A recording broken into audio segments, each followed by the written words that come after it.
এই অ্যালেন পার্কের ভেতরে দাঁড়িয়ে আর এইখানে পেছনে বেথলেহেম, এইরকম অবস্থায় মনে পড়ে যায় কলকাতার যিশুর কথা। কলকাতার যিশু বলতেই আমরা বুঝি কবি নীরেন্দ্রনাথ চক্রবর্তীকে।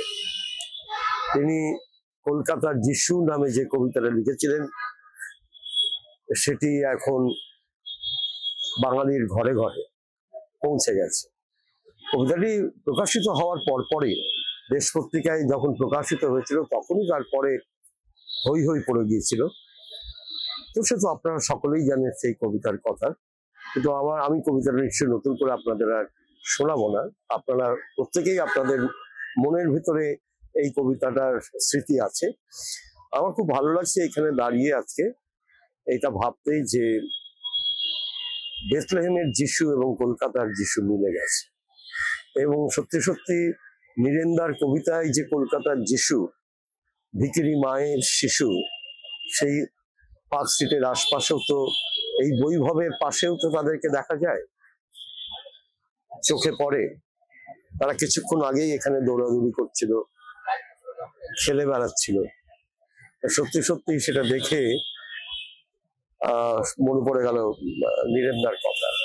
তো আজকে এইখানে এটাও খুব ভালো ব্যাপার, এখানে দাঁড়িয়েই আমরা বলা যেতে পারে কবি নীরেন্দ্রনাথ চক্রবর্তীকে আরো একবার স্মরণ করতে পারছি, কেননা তার শতবর্ষ চলছে।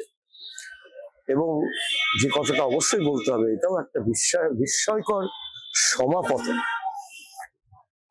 যে 25শে ডিসেম্বর কলকাতার যিশু মানে হচ্ছে নীরেন্দ্রনাথ চক্রবর্তী আমাদের ছেড়ে, অর্থাৎ তিনি প্রয়াত হয়েছিলেন, আমাদের ছেড়ে চলে যান।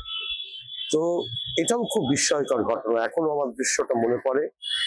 আর.এন. টেগর হসপিটাল, 11 তলার উপরে একটা পাশে একটা ঘর, সেই ঘরে কবি শুয়ে আছেন নীরেন্দ্রনাথ চক্রবর্তী। আমি তখন ঠিক 9টা বেজে গেছে। কিছুক্ষণ আগে ডাক্তার ঘোষণা করেছে তিনি আর নেই।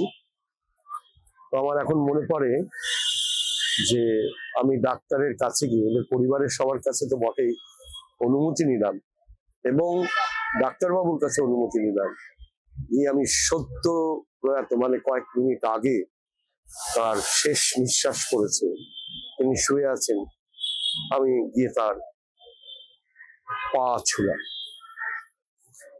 এটা আমার জীবনে আর কখনো হয়নি। একজন মানুষ মাত্র কয়েক মিনিট আগে চলে গেছে, প্রয়াত হয়েছে, এবং আমি তার পা ছুঁয়ে প্রণাম করছি।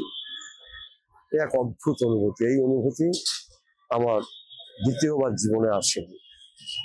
তো এই অ্যালেন পার্কের মধ্যেই যিশুকে যেমন মনে করা, তেমনি কলকাতার যিশুকেও আমরা এই কয়েক মুহূর্তের জন্য তার শতবর্ষ উপলক্ষে তাকে ফিরে পেলাম।